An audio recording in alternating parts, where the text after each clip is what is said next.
A cryptic killer forces the dead to speak, one grisly message at a time.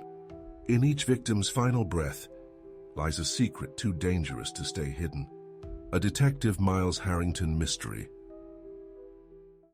The White Rose Confessions. Chapter 1. A Summons to Baltimore.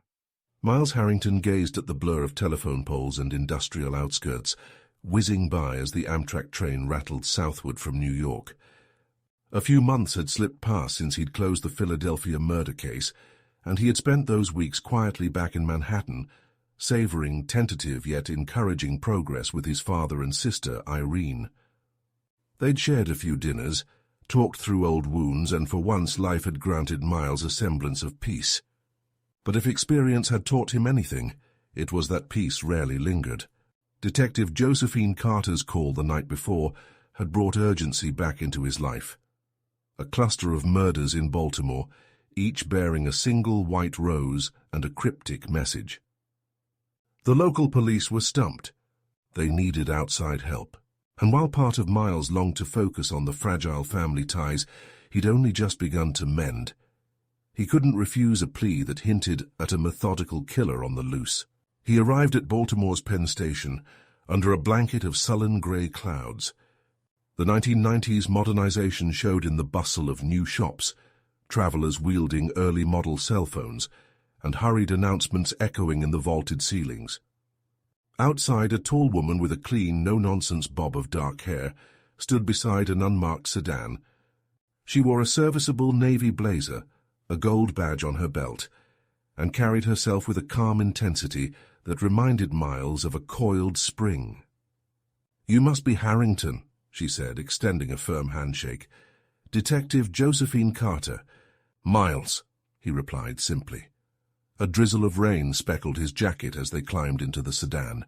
"Thank you for calling me in." "We can use all the help we can get," Carter said, turning the key in the ignition. 3 homicides in 6 weeks, all unsolved. The public's getting panicky, the brass is breathing down our necks, and the only tangible lead is a white rose placed with each victim, plus a weird quote scrawled nearby in permanent marker. Miles nodded, recalling the details she'd outlined briefly on the phone. "Any connection among the victims yet?" "That's the strangest part. Each victim is from a different walk of life.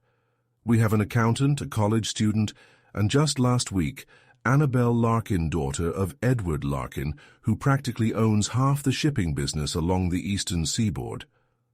She paused, then shot him a glance. "Annabelle's murder is what pushed us over the edge. Larkin's got friends in high places. The department's under pressure." As they pulled away from the station, city blocks of red brick row houses and shuttered storefronts gave way to the redeveloped inner harbor area. Glimpses of blue-gray water appeared between tall office buildings. Carter navigated through traffic with the single-minded focus of a detective used to pursuing leads. "Before we go to the station, there's someone you need to meet," she said. Miles raised an eyebrow. "Another detective?"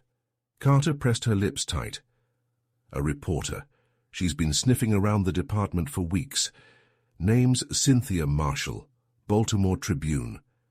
She's convinced there's a bigger story behind these murders. Some conspiracy tied to Larkin Marine Logistics. She demanded an interview with you specifically." Miles sighed. The press attention in Philadelphia had been relentless. "And you want me to cooperate?" "Up to you," Carter said, pulling into the curb beside a small coffee shop. "But if we stonewall her, she'll spin her own version anyway. Might be better to keep her somewhat in the loop."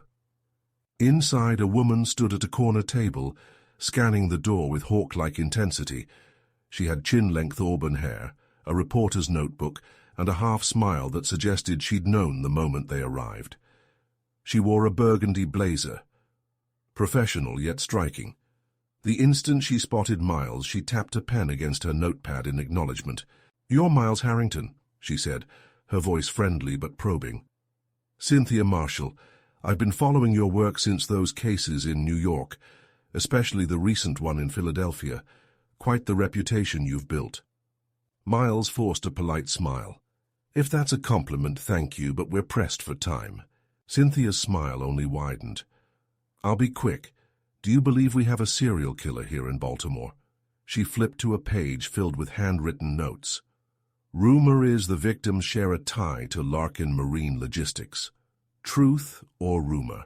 He exchanged a glance with Carter.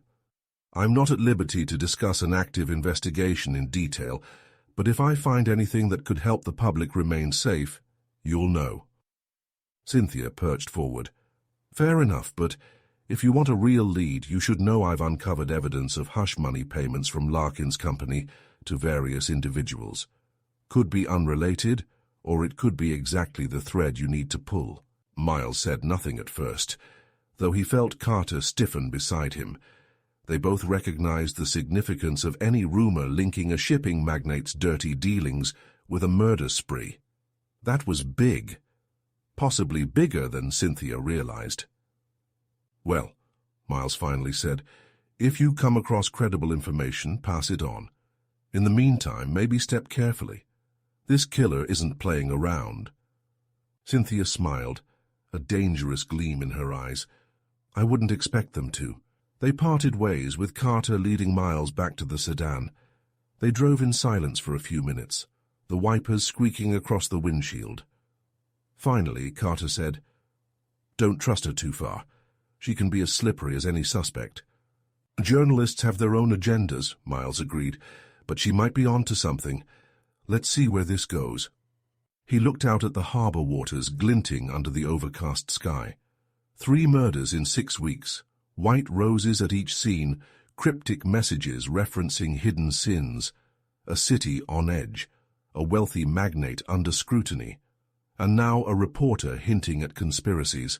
It was almost too much for day one. But Miles Harrington had answered the call. Whatever dark path lay ahead, he would follow the clues to the bitter end. Chapter 2. White Roses and Hidden Wounds.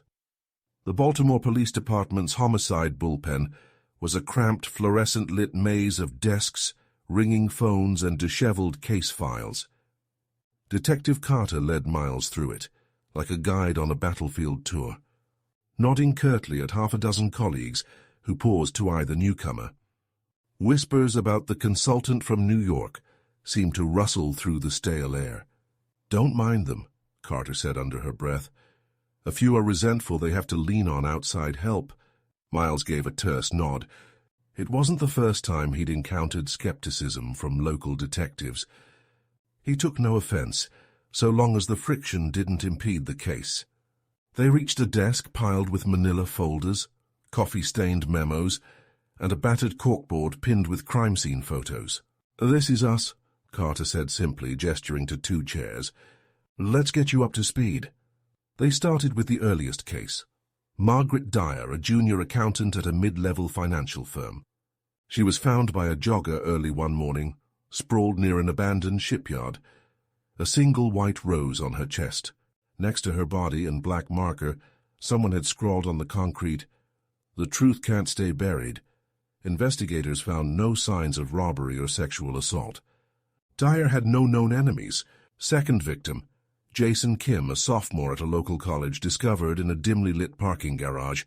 Same cause of death, multiple stab wounds, same white rose, same style of cryptic message. This time it read, "All debts must be paid." The wording suggested personal motives, yet the victims seemed to have no links to each other. Then came the third and most high-profile murder, Annabelle Larkin, 23, who had come home late from a charity event. She never made it inside the family's ornate townhouse. The doorman found her slumped near the front steps, her dress spattered with blood, white rose at her side. On the sandstone wall scrawled, "Confess and atone." Miles studied the photos. In each the white rose was placed with precision, as if part of a ritual. He noted the black marker messages were all angled consistently, as though the killer had a practiced approach. "This person's organized, methodical," he murmured. "They're not leaving these messages in a panic." Carter nodded. "And the choice of quotes suggests a moralistic or punitive angle, someone who believes they're exposing hidden sins." Miles flipped through the autopsy reports. All 3 victims died from knife wounds, though each was stabbed in different patterns. No signatures in the actual method, he said. No consistent angle of entry, no identical wound patterns. Right, Carter replied. So we're left with the rows and the messages as the primary linkage. Have we found any direct connection among these 3? Occupations, personal lives, social circles? Carter hesitated. This is where it gets peculiar. We suspected no link until we dug deeper into credit card statements. Each victim had at some point a financial transaction involving Larkin Marine Logistics. Margaret Dyer audited shipping accounts for a brief period last year. Jason Kim's father was contracted by Larkin for a shipping container lease, and obviously Annabelle was part of the Larkin family. Miles tapped his chin thoughtfully. So Larkin's orbit touches them all, but the significance of each link might vary. For Margaret, it was professional. For Jason, indirect. For Annabelle, direct. Exactly, Carter said, leaning forward. So is this some vendetta against the Larkin empire? We've questioned Edward Larkin, but he insists he's as baffled as we are. Miles recalled Cynthia Marshall's insinuations. Cynthia mentioned hush money payments from Larkin Marine. Maybe these victims stumbled on something they shouldn't have. Fraud, corruption, who knows? And the killer is punishing them for their involvement or silence. Carter exhaled, brushing her hair behind one ear. Possibly. But if that's the case, why target Annabelle? She was the magnate's daughter, not a whistleblower. Unless she learned about it and threatened to come forward. They fell silent for a moment. The hum of the overhead lights seemed louder than before.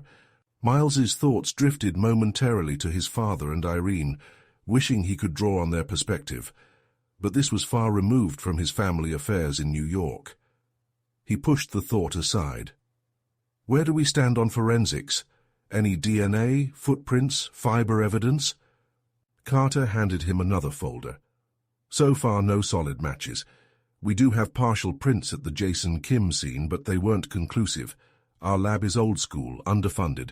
We're still waiting on updates. Miles set the file down. Let's revisit the crime scenes, see them with fresh eyes. Maybe I'll spot something the initial investigators missed. Carter nodded. We can start with the dockyard where Margaret Dyer was found, but be warned it's mostly abandoned easy for someone to slip in and out unnoticed.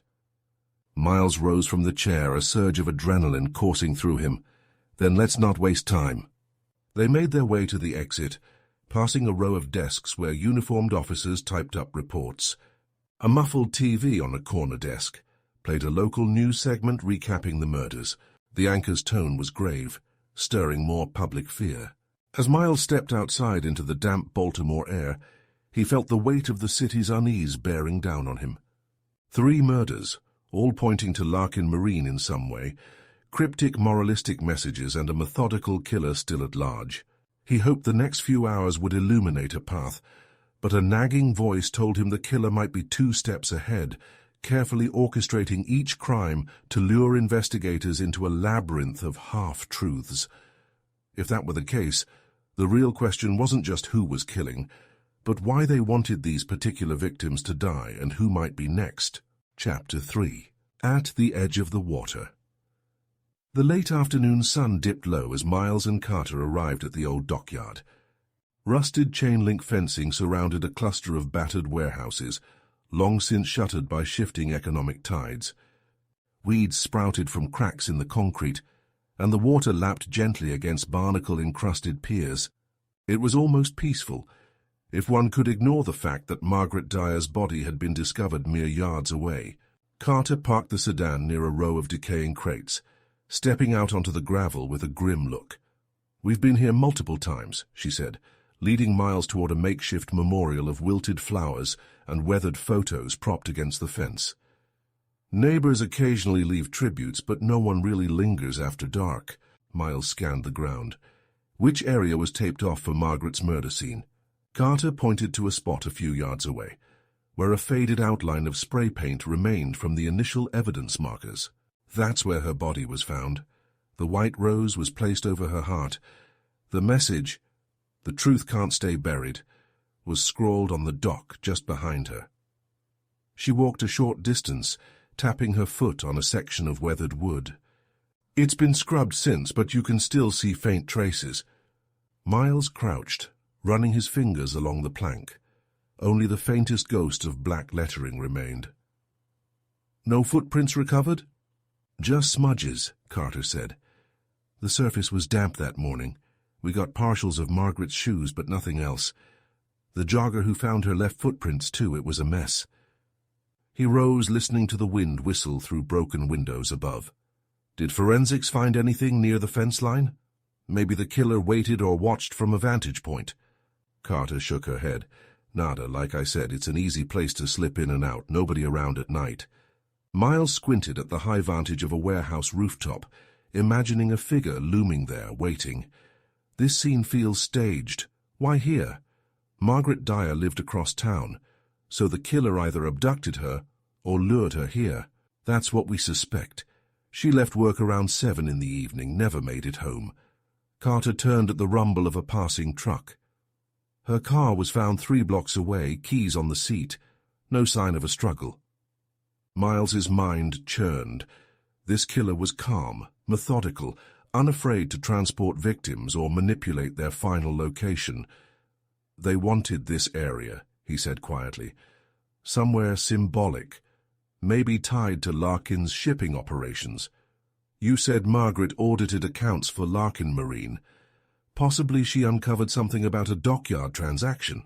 Carter stared at him, her brow furrowing with renewed conviction. "Could be. Let's see if we can speak to her old co-workers or her manager at the accounting firm. They might know if Margaret was investigating anything suspicious." Miles nodded. "And we should cross-check with Jason Kim's father's involvement in container leasing. Maybe the same dock was used."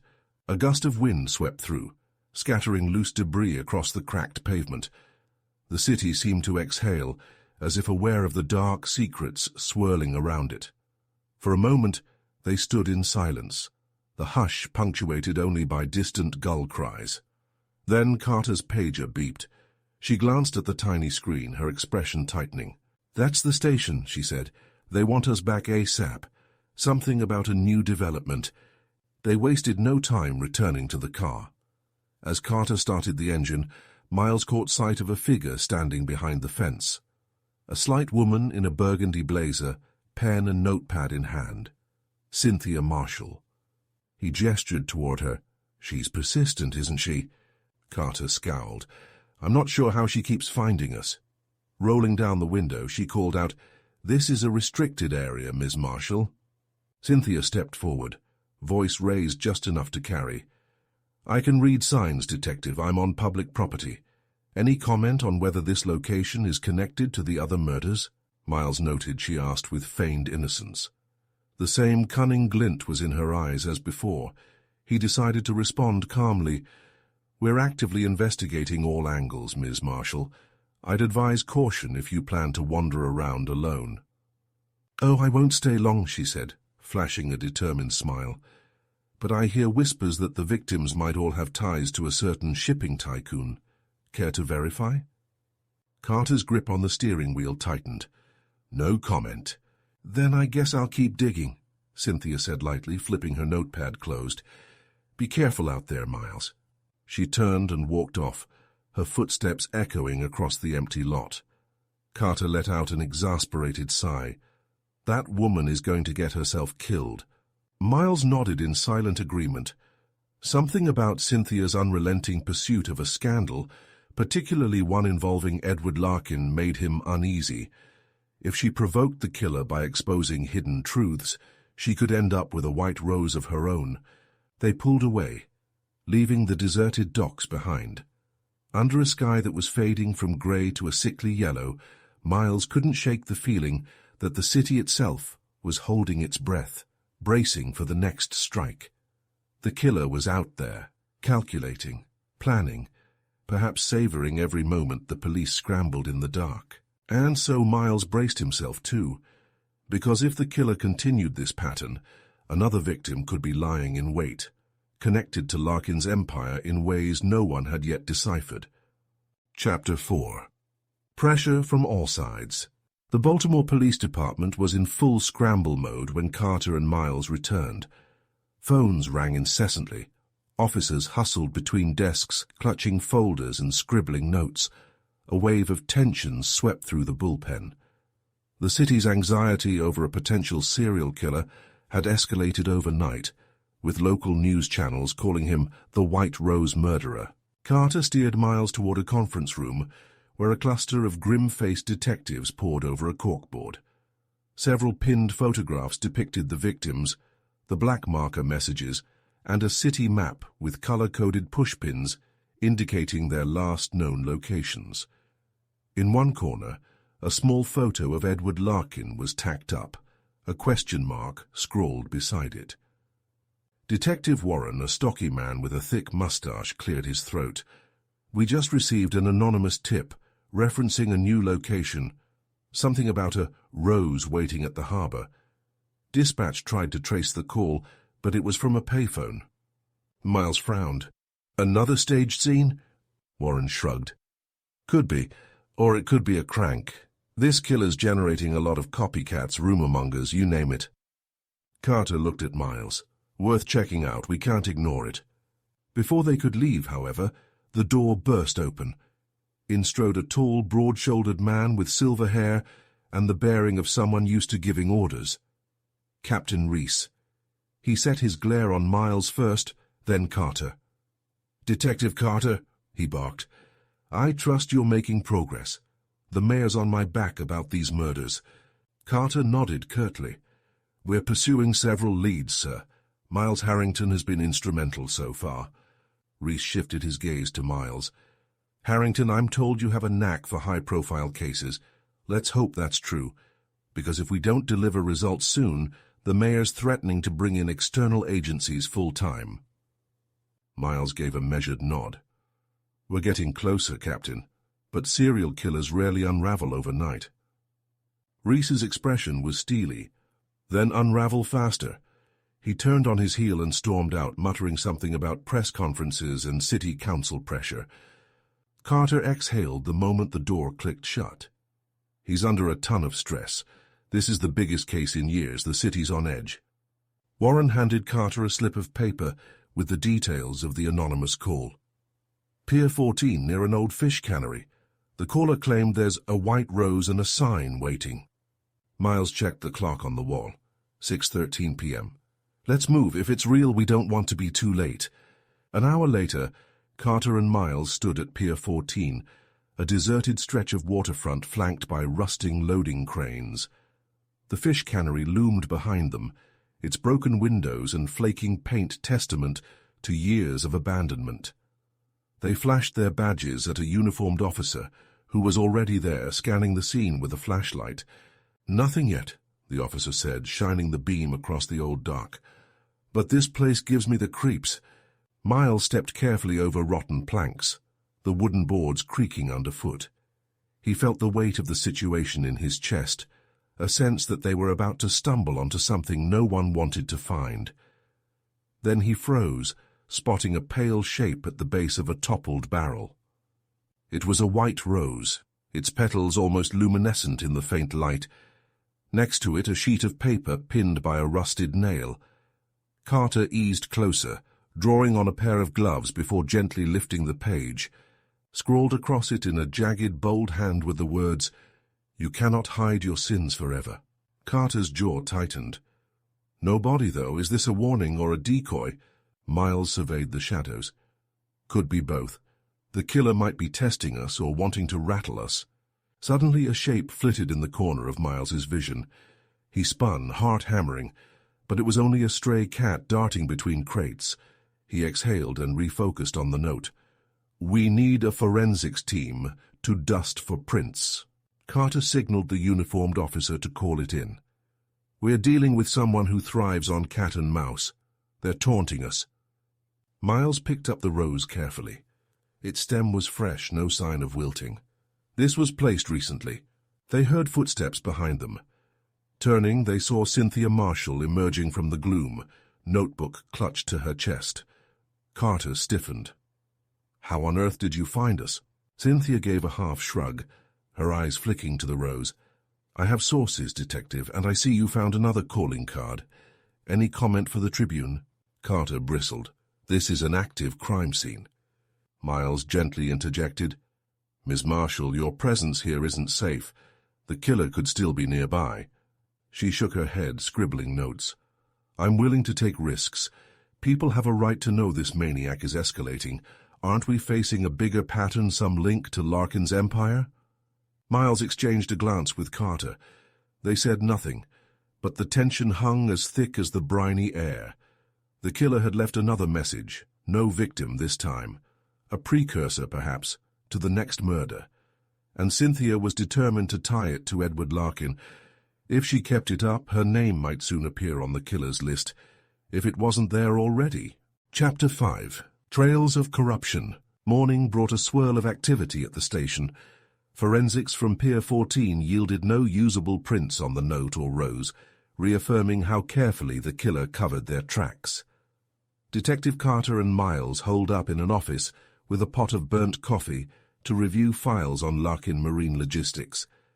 The Larkin empire, Carter began, rubbing the back of her neck, spans commercial shipping, freight forwarding, and a handful of smaller subsidiary companies. Edward Larkin inherited it from his father in the late 70s and turned it into a powerhouse. Miles sifted through documents on shipping schedules, corporate structures, and expansions. He paused at a ledger revealing questionable financial transactions, some flagged by an internal accountant last year. "This might be how Margaret Dyer got involved," he murmured. "She performed a routine audit, stumbled onto something bigger." "Cynthia Marshall implied hush money," Carter said, pressing her lips together. "But we haven't found direct proof." A knock on the door made them look up. Detective Warren entered, an unlit cigar clenched between his teeth. "Captain wants you to talk to Edward Larkin again. The man's complaining about harassment from the press, and he's worried about his personal safety." Warren cracked a mirthless grin. "He's demanding answers." Miles nodded. "Let's see if we can glean anything new from him." They found Edward Larkin in his plush corner office overlooking the inner harbor floor-to-ceiling windows, framing the water, sleek mahogany furniture, a tastefully modern painting on the wall. Dressed in a tailored suit, he sat behind a gleaming desk, radiating impatience. "Detectives," he said, his voice taut. "Mr. Harrington." He gestured for them to sit, but didn't rise from his chair. "I assume you have progress to report?" Carter remained standing. "We're still gathering evidence. However, we've noted that each murder victim had a link to your company." Larkin's face tightened. "I've heard that rumor. It's absurd. My business is huge. Half this city has a link if you look hard enough." Miles studied Larkin's expression. "Were you aware that Margaret Dyer was auditing your accounts for potential fraud last year?" Larkin's gaze flickered. "I oversee many audits. If there was a red flag, my CFO would handle it. I can't be expected to track every employee's task." His dismissive tone piqued Miles's curiosity. "And Jason Kim's father was leasing containers from you. Annabelle, your daughter, was obviously family. If there's someone with a vendetta against your empire, they might be systematically targeting anyone tied to it." A flash of grief crossed Larkin's face at the mention of Annabelle. "My daughter was innocent," he said sharply. "She had no involvement in any questionable dealings. If that's what you're insinuating," Carter interjected, her tone measured. "We're not making accusations. We're trying to establish motive. Whoever's committing these murders is leaving messages about hidden sins, debts to be paid. It points to a moral crusade or personal vendetta." Larkin leaned back in his chair, steepling his fingers. "Detective Carter, Mr. Harrington, I built this company from modest success into an international force. Along the way, I've gathered competitors, enemies, some willing to stoop to sabotage." His eyes narrowed. "But to kill my daughter? That's monstrous. I want these killers found, and I want them punished." Miles nodded. "We will do our best, Mr. Larkin. In the meantime, it might help if you'd cooperate more fully with the financial side. We need a clear view of your transactions to see if there's a thread connecting the victims." "Fine," Larkin said curtly. "Submit a request through my attorneys." He stood up, effectively ending the meeting. "And for God's sake, catch this lunatic before more lives are lost." Outside Larkin's office, Carter let out a breath. "He's stonewalling. Anything we get through his attorneys will be sanitized. Still, he seems genuinely aggrieved about Annabelle." Miles rubbed his temples. He could be genuinely grieving and also be hiding his own shady deals. Those aren't mutually exclusive. A voice suddenly cut in behind them. "Couldn't agree more." They spun around to see Cynthia Marshall, leaning casually against a hallway column with her notebook. She flashed a press badge. "Got a brief comment from Mr. Larkin earlier. He wasn't exactly friendly. I gather the official line is still that Larkin has no idea who might target him. Care to enlighten me, Detective Carter?" Carter's eyes narrowed. "Ms. Marshall, if you keep popping up like this, you'll find yourself in contempt of something. We can't share sensitive case details." Cynthia shrugged, unperturbed. "Then I'll share something with you. I've traced a series of financial payouts from Larkin Marine to shell companies overseas, companies tied to known smugglers. It's circumstantial, but it paints a picture of corruption." Her gaze fixed on Miles. "Maybe the killer sees themselves as avenging whatever crimes Larkin's empire has glossed over. Each victim in some way might have contributed or turned a blind eye." Miles paused. Cynthia's lead could be crucial, or it could be a red herring. "If you have documents, pass them on. Let the police decide if they're valid." She gave a small laugh, as if the notion amused her. "I'll consider it, but I won't let my exclusive slip away." Her expression softened. "You should know, I received an anonymous call last night. Someone whispered, 'Stop looking at Larkin, or you'll get a rose of your own.'" Then they hung up.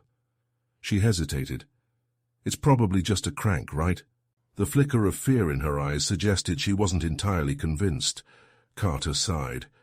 "We'll keep that in mind. And you need to be careful, Miss Marshall." Cynthia offered a grateful nod, then turned to walk away, her heels clicking across the polished floor. Miles watched her go, feeling a pang of unease. If the killer was truly fixated on punishing anyone tied to Larkin's secrets, Cynthia's relentless digging made her an obvious target. And at the rate she was pushing, it might only be a matter of time before the White Rose murderer decided to send her a final warning, one that came with a blade instead of a phone call. Chapter 6. Another victim, another clue. Night fell over Baltimore in a swirl of neon lights and harbor reflections. Miles found himself alone at a modest hotel near the station, restlessly flipping through notes and autopsy photos spread across the bed. His usual composure wavered.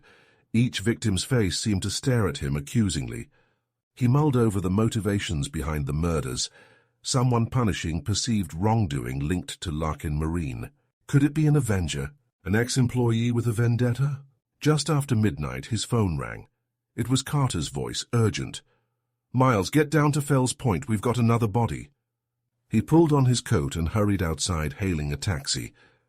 The streets were nearly empty, the city's nighttime silence shattered only by the distant hum of traffic lights and a stray siren. By the time he arrived at the scene, a narrow cobblestone alley behind a row of waterfront bars, Carter was already there, along with a team of uniformed officers and a forensic tech snapping photos. The victim, a middle-aged man in a rumpled suit, lay on his side, a crimson stain spreading across the cobblestones. A white rose perched precariously on his shoulder. Scrawled on the brick wall in black marker was the message, "Your guilt devours you." Miles crouched down beside the body, careful not to disturb anything. The man's eyes were still open, frozen in shock or pain. Carter consulted her notes. His ID says Gregory Fuchs, a regional manager at one of Larkin's subsidiary freight companies. Security cameras from a nearby bar show him leaving around 10:30. He was attacked here, likely within the last hour. Multiple stab wounds, same pattern as before. Miles closed his eyes momentarily. Another life snuffed out, another clue in the twisted puzzle. Fuchs, that name ring any bells? Carter nodded. We found references to him in the Larkin Marine files. He coordinated shipments between East Coast ports. It fits the pattern, all these people tied to the Larkin Empire. As the forensics team did their work, Miles examined the rows. Fresh, likely purchased recently. The killer must have planned this well in advance. A uniformed officer approached with a sealed evidence bag containing a piece of paper. We found this pinned under the victim's jacket. Carter took it, reading aloud. "Let the city tremble. The final confession is near." She looked at Miles. "We're dealing with a maniac who's escalating 4 murders, and now a 5th, each one stepping closer to some grand reveal, I suspect." Miles shuddered. The White Rose murderer wasn't slowing down. If anything, they were picking up speed. We need to figure out who else might be on their list. Back at the station, the atmosphere was grim. Captain Reese paced in front of a whiteboard, demanding immediate solutions. Carter and Miles summarized the new murder, each linked to Larkin Marine, each cryptic message referencing guilt, confession, or hidden sins. "So it's definitely a serial killer targeting anyone connected to Larkin's shipping empire," Reese muttered, slamming a fist on the table. "We have to warn potential targets. Bring Larkin back in. Put him under guard, whatever it takes." Miles nodded. "We also need to see if Gregory Fuchs had any specific reason to be targeted. Recent disputes, questionable shipments, anything that stands out." Reese sighed. "We'll do that. Meanwhile, I want you to talk to Larkin and his entire executive team. The city expects results, not more bodies." As dawn broke, Miles stared at the pinkish glow on the horizon, feeling the weight of the night's revelations. Another victim, another rose. The killer's pattern seemed unwavering. Punish those connected to the shipping empire, leaving behind moralistic messages. Where was it all leading? Lost in thought, he nearly missed the figure approaching him in the hallway. Cynthia Marshall, looking paler than usual. Dark circles under her eyes betrayed her own sleepless night. She held a newspaper in her hands, the front page headlines screaming, "White Rose Killer Claims 5th Victim. Who's next?" "I see you've been busy," Miles said quietly. She scoffed. "My editor's been hounding me. The city is panicking, and every rumor about Larkin is fueling speculation." She hesitated, then held out a folder. "I decided to show you something. These are documents tying Gregory Fuchs to suspicious cargo manifest shipments he flagged as special deliveries. They might be relevant." Miles took the folder, flipping through typed forms, references to container numbers. Some repeated dates seemed suspicious indeed. "Where'd you get this?" Her expression hardened.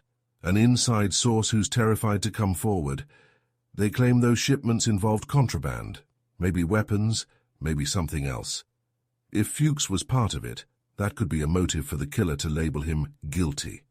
Carter, overhearing, approached with a frown. "Have you verified this, Ms. Marshall?" "Not fully," Cynthia admitted, "but it's consistent with the hush money angle." Miles exchanged a look with Carter. "This is big, if true. We'll cross-check it. Keep your source safe, Cynthia. This killer won't stop." She nodded, shoulders tense. "I've got to run. Deadline in an hour."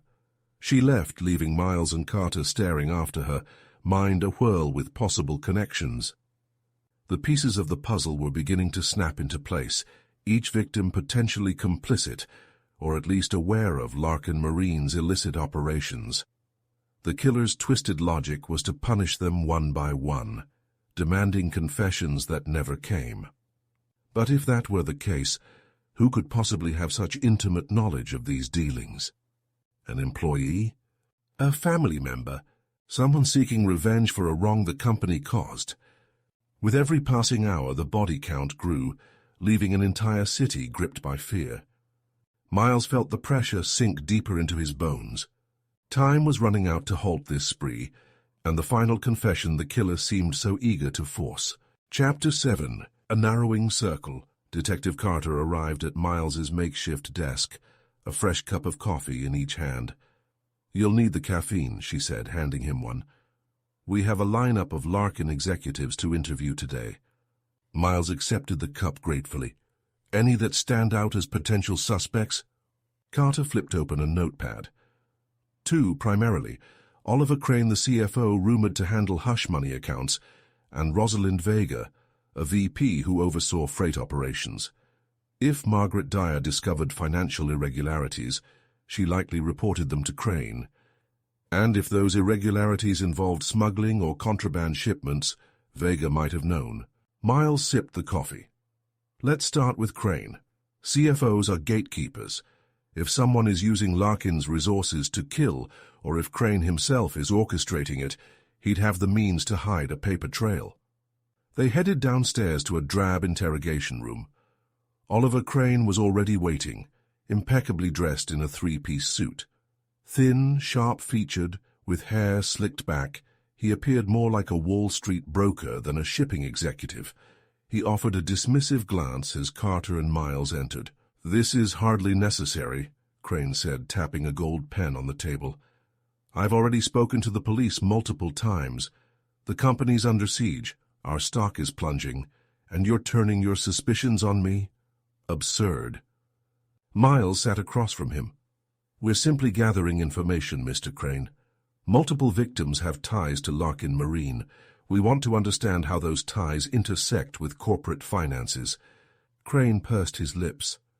"The White Rose killer is targeting anyone associated with us, presumably. That doesn't mean we're behind it."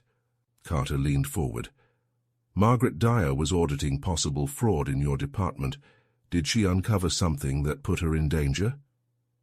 Crane bristled. "Audits happen all the time. If Ms. Dyer found anything serious, she never raised it with me. You're barking up the wrong tree." Miles met Crane's gaze steadily. "What about Gregory Fuchs's shipments flagged as special deliveries? We have partial records indicating they might be contraband." Crane's face tightened. "That's ridiculous. Fuchs was a manager with limited authority. If there were irregularities, I would know." Carter eyed him. "Then you won't mind if we have full access to your accounts?" Crane smirked. "That's for my legal team to handle, Detective. Are we done here?" They pressed him further, but Crane stonewalled, falling back on corporate jargon and hints of legal action. After 20 minutes, Carter motioned for him to leave. He collected his briefcase, shot them a glare of haughty indignation, and exited. Miles rubbed his temples. "He's either clueless or an excellent liar." Carter shrugged. "Maybe both. Let's see if Rosalind Vega is more forthcoming." Rosalind Vega arrived next, stepping into the interrogation room with an air of quiet determination. In her mid-40s, she wore a tailored charcoal skirt suit, her dark hair swept into a bun. Unlike Crane, she didn't bristle with defensiveness. Instead, she exuded a calm sorrow. "What do you need to know?" she asked quietly. Miles and Carter exchanged a glance. "To start," Carter said, "did you have direct dealings with Gregory Fuchs or Margaret Dyer?" Vega nodded. "Yes. Fuchs managed shipments at the ground level. He reported to me about logistic challenges. Margaret handled some of the audits. She reached out once about an odd invoice from a shipping container that never arrived." Miles leaned forward. "What became of that inquiry?" Vega's gaze dropped to her clasped hands. "I forwarded it to Mr. Crane as per protocol. He told me it was a clerical error and not to worry." "Did you believe him?" Miles asked. She hesitated, a flicker of doubt crossing her face. "I had my reservations, but Crane has a strong influence on Mr. Larkin, so I didn't push." Carter drummed her fingers on the table. "We suspect these irregularities might tie into illegal shipments. Could that be a motive for murder?" Vega's eyes widened. "I never imagined it would go that far, but I can't deny something felt off. There were discrepancies that never got properly explained." Miles studied her expression. "Do you have any idea who might want to systematically kill these people? And Annabelle, too. Why target Larkin's daughter if the issue is about corporate malfeasance?" Vega swallowed hard. "I wish I knew. She was a sweet girl, but rumor had it she was asking questions about some charitable donation that didn't match the books. Maybe she stumbled onto bigger secrets." Her silence fell. Carter nodded. Thank you, Miss Vega. If you remember anything else, contact us immediately. And please be cautious. This killer has a pattern. As Vega left, she paused at the door. I'm scared, she admitted. I'd be lying if I said otherwise. We're all on edge. Miles watched her go. Something about her demeanor suggested genuine concern, not an act. If she was telling the truth, the seeds of conspiracy pointed more and more toward Oliver Crane, or possibly someone overshadowing them all. After the interviews, Carter and Miles stepped outside for a breather. A crisp breeze rustled the flags atop the station building. Miles stared at the bustling street, cars honking, pedestrians scurrying. Life went on, while a predator lurked in the city, leaving white roses with corpses as a twisted symbol of retribution. Carter exhaled. My gut says Crane is hiding something, but we have no hard evidence. Meanwhile, the killer is still out there, picking off anyone connected to these shady dealings. Miles nodded grimly. And each murder is more brazen than the last. Time's running out. As they headed back inside, a uniformed officer called out for Carter. Detective, there's a phone call. Claims to be from the White Rose killer. Says it's urgent. Miles and Carter froze. Another direct taunt. Carter hurried to take the call while Miles felt the tension coil like a spring in his chest. The killer was taunting them again, dancing on the edge of exposure. But what new horror would they unleash next? And who would pay the ultimate price for the secrets so carefully concealed? Chapter 8. The Killer's Taunt.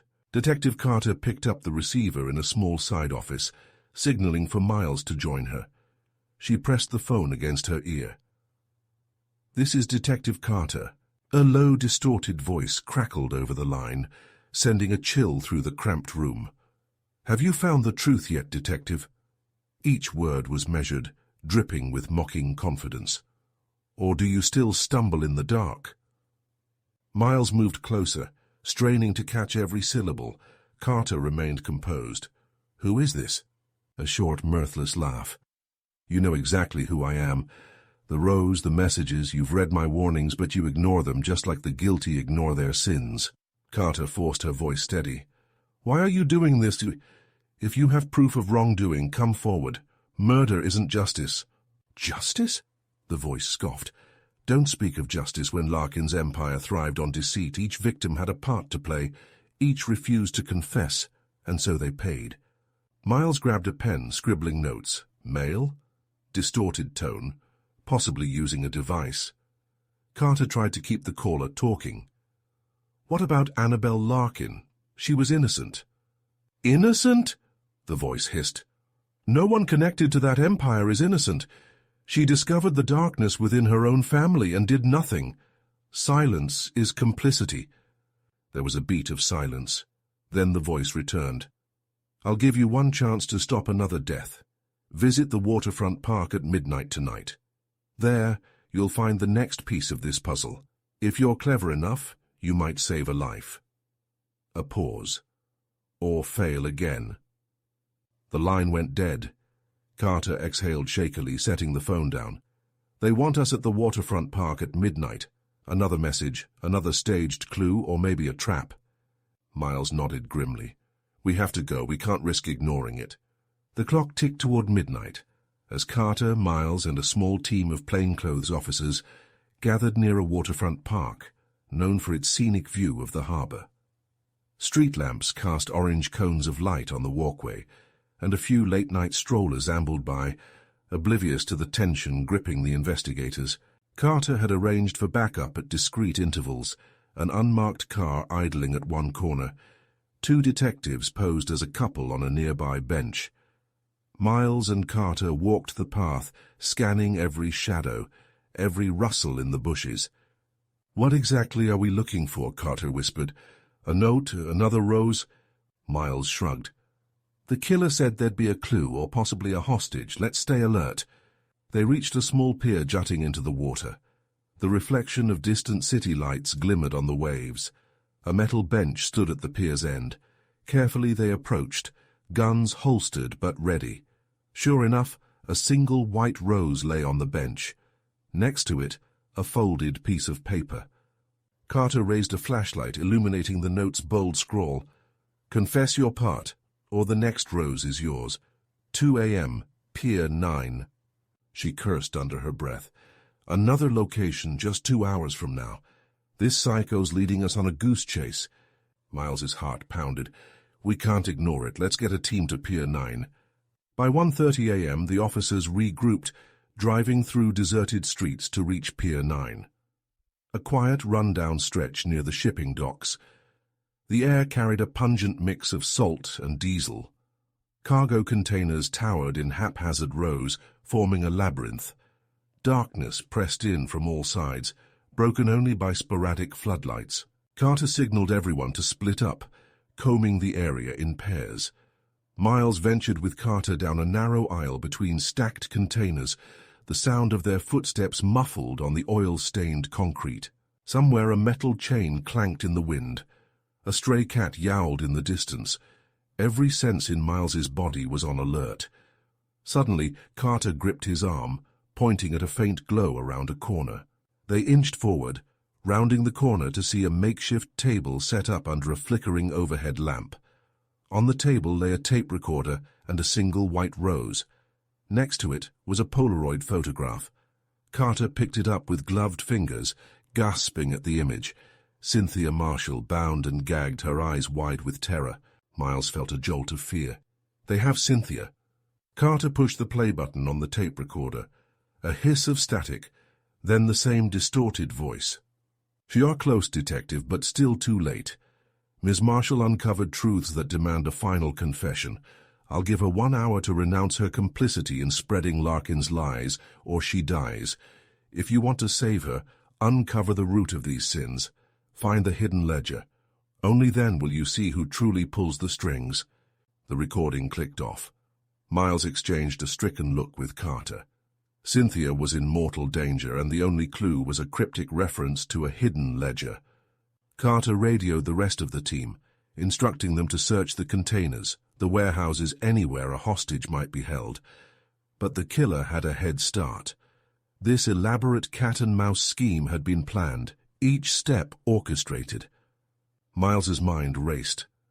The hidden ledger had to be the real smoking gun behind Larkin Marine's alleged corruption, possibly in Oliver Crane's possession, or somewhere else in the shipping empire's labyrinth of documents. "We need to confront Crane," he said, urgency thick in his voice. "Or even Larkin himself. One of them knows exactly what this ledger is." Carter nodded. "We're running out of time." They sprinted back to the vehicles, hearts hammering. The night had turned from a grim pursuit into a desperate rescue mission. A single hour. That's all they had to save Cynthia's life. And somewhere in the city, the White Rose murderer hovered like a spectre, ready to claim another victim in their twisted quest for confession.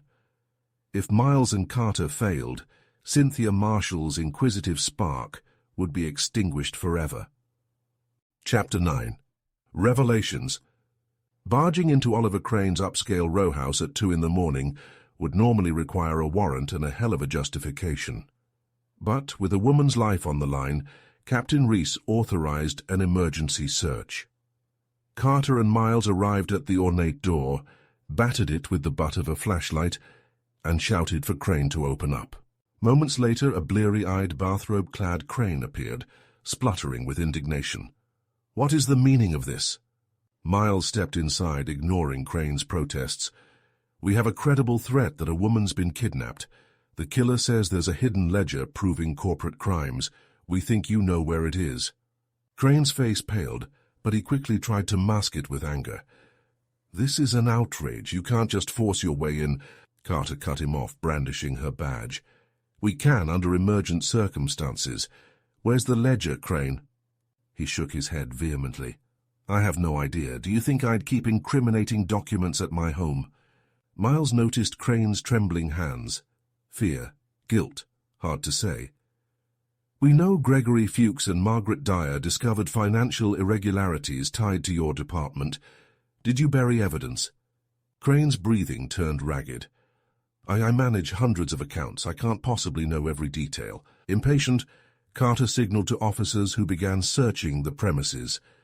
Crane tried to protest, but Captain Reese arrived, eyes blazing, and threatened him with obstruction.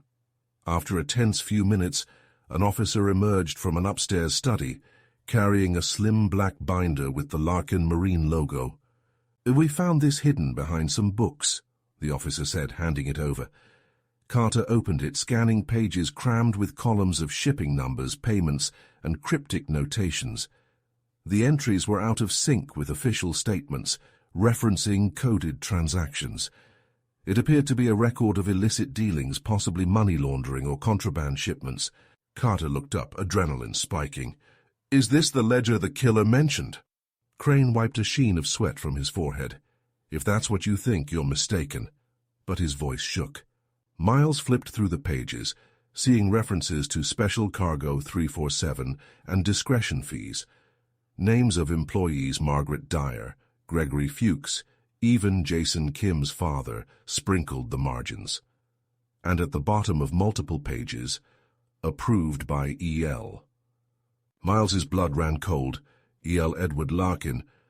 This ledger implicated the CEO himself. "So you lied to us," Carter said, her voice trembling with fury. "And people are dying for it." Crane slumped into a chair, burying his face in his hands. I was under orders. Larkin demanded we keep 2 sets of books. He said it was for tax reasons. But as time went on, it was smuggling, bribes. Anyone who questioned it was paid off or let go. Miles's mind reeled. So the empire was truly built on corruption. The killer wanted to expose these secrets, but who? "What about Annabelle?" he asked. "Did she know?" Crane nodded miserably. "She stumbled on some suspicious accounts. She threatened to confront her father. I tried to dissuade her, but she was determined. Then she turned up dead." Carter's jaw clenched. "So the big question remains, who's the killer? Who's picking off everyone with knowledge of these crimes?" Crane's eyes darted up, a new wave of fear. "You think it's Edward Larkin, that he's eliminating loose ends?" Miles considered that possibility. But something about the messages, "Confess thy sins, you cannot hide forever," suggested a moral crusader, not just a CEO cleaning house. Could Larkin be that twisted, or is it someone seeking revenge against him, using the victims as a statement? Just then, Carter's phone rang. She answered, putting it on speaker. It was the White Rose murderer's distorted voice again. "Time's almost up, Detective. Have you found the ledger? Will you make Larkin confess?" Carter glanced at Miles, then hissed into the phone. "We have your ledger. Where's Cynthia Marshall?" A chuckle. "She's close to the heart of Larkin's corruption now. If you want to save her, bring the ledger to the old Larkin warehouse on Pier 16. Come alone, or she dies." Before Carter could respond, the line clicked dead. She cursed softly, turning to Miles. "It's a trap, but we have no choice." Reese swore under his breath. "We can't send you in there without backup." Miles agreed. "We'll set up a perimeter, but I'll go in. Let the killer think we're following instructions. We need to distract him long enough to rescue Cynthia." Carter nodded, tension etched in her features. "We have to move now." They turned to see Crane trembling in his chair. If Larkin was behind this, or if it was some other figure seeking retribution, they'd find out soon enough. With the incriminating ledger in hand, the final confrontation loomed at Pier 16, and with Cynthia's life on the line, there was no room for error. Chapter 10.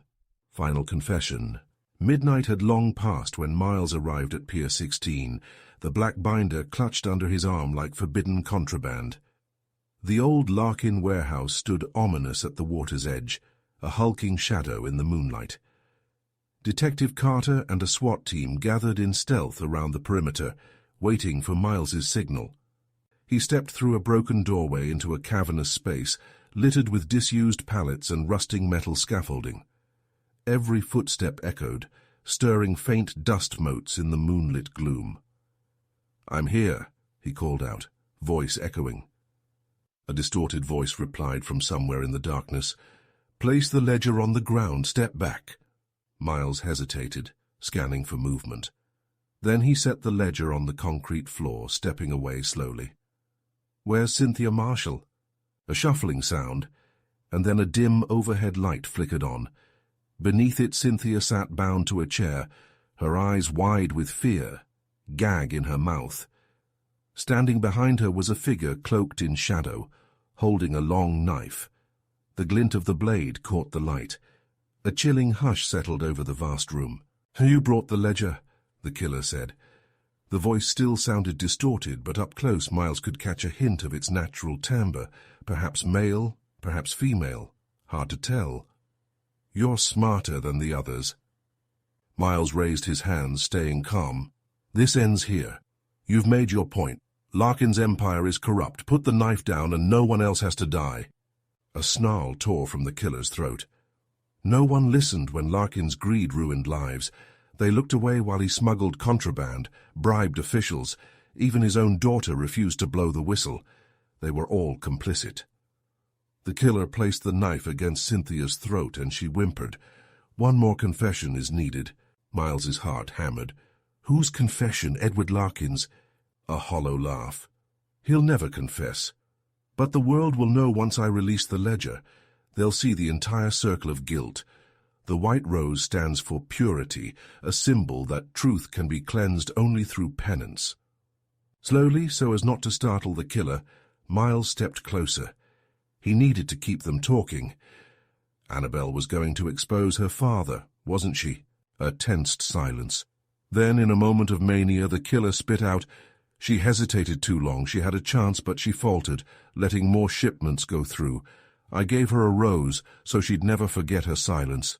The voice shook with righteous fury. "But I couldn't let her live." Miles carefully slid another step forward. He caught the faint silhouette of the killer's face. A hood or mask obscured the features. "Who are you?" Before the killer could answer, a sudden commotion erupted behind them. Detective Carter and 2 SWAT officers stormed in, guns raised. "Drop the weapon!" Carter yelled, her voice echoing off the cavernous walls. The killer whirled, knife still pressed to Cynthia's throat. "Stay back. A mania-laced threat. I'll kill her." Carter and the SWAT team froze in a tense standoff, triggers half pulled. Miles, arms raised, took a bold risk. "Listen to me," he said softly, meeting the killer's gaze, or where it should be under the hood. "You've succeeded in exposing the truth. That ledger is all the evidence the world needs to see. Don't add another life to your list." For a flicker of a second, the killer hesitated. The rage that fueled them wavered, replaced by confusion or desperation. In that instant, Cynthia seized her chance. She jerked her head sideways away from the blade, biting hard on the gag to free her mouth. A startled cry escaped her. The killer reacted, fury spiking. "No!" They raised the knife high, poised to strike. Time seemed to slow. Carter shouted for them to stop. Miles lunged forward, driving his shoulder into the killer's arm. The blade clattered to the ground, echoing in the steel rafters. A tangle of limbs ensued. Miles and the killer crashing to the floor, rolling. A gloved fist struck Miles's jaw, sending stars across his vision. But he held on, grappling the killer's wrists. Carter rushed in, helping subdue the suspect as the SWAT officers pried them apart. Finally, the killer lay pinned, gasping for breath, mask askew. Carter tore it off, revealing Rosalind Vega, the poised VP from Larkin Marine. Her face contorted with anguish, eyes wild. She spat blood from a split lip, glaring at them with raw hate. "You!" Carter breathed, stunned. "You killed them all?" Vega's expression twisted. "I watched Larkin smuggle arms, poison communities, ruin honest people's lives. I confronted them, Margaret, Fuchs, all of them. They didn't care. Nobody confessed, nobody tried to stop it, so I forced their confessions in blood." Cynthia, freed from her bonds, clung to Miles with tears in her eyes. Carter read Miranda rights as officers cuffed Vega. She raved about cleansing sins and exposing evil. The ledger was her proof, the murders her justice. At last the White Rose murderer was unmasked. Outside, the crisp pre-dawn air greeted them. Cynthia was taken to an ambulance for a checkup, though she insisted she was fine aside from bruises. Carter secured the ledger as evidence, while SWAT escorted a raving Rosalind Vega away in cuffs. Captain Reese arrived, disheveled but relieved. "We've got her. Good work, Harrington. Carter." Miles nodded, too exhausted for celebration. The city's nightmare had ended, but the fallout would be massive arrests, court proceedings, the downfall of Larkin's empire. Perhaps even Larkin himself would face charges for illegal smuggling and conspiracy. He walked over to Cynthia, who sat on the ambulance tailgate still trembling. "You okay?" She exhaled shakily. "I will be, thanks for, well, everything." She glanced at the chaos of flashing lights. "I owe you a proper story if you'll give me an interview." Miles managed a faint smile. "Let's see how the dust settles.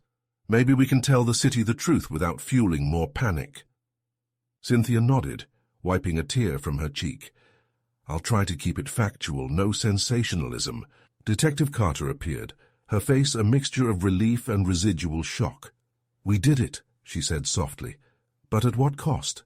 Miles stared across the water, the first glimmers of sunrise reflecting on the rippled surface. So many lives lost, all because of a hidden ledger and one woman's twisted quest for vengeance. He breathed in the cool morning air, trying to find solace in the stillness. Perhaps in time the city would heal. Baltimore would move on, albeit scarred by the memory of white roses and cryptic messages. As for Miles Harrington, he felt the familiar weariness that came with solving yet another case rooted in tragedy. Soon he'd return to New York, to the subtle progress with his father and sister, but their story too could wait. For now, he was simply grateful that the White Rose murderer was in custody and that Cynthia Marshall was alive to see another day, ready to report the truth that might finally bring Larkin's corruption to light. And in that new day's dawn, as the sun cast its first rays over the battered old pier, Miles allowed himself a quiet moment of triumph, tempered by the knowledge that true justice was rarely so clean, and the scars of this investigation would remain long after the headlines faded. End of book. Thank you for listening. Like and subscribe for more Detective Miles Harrington mysteries.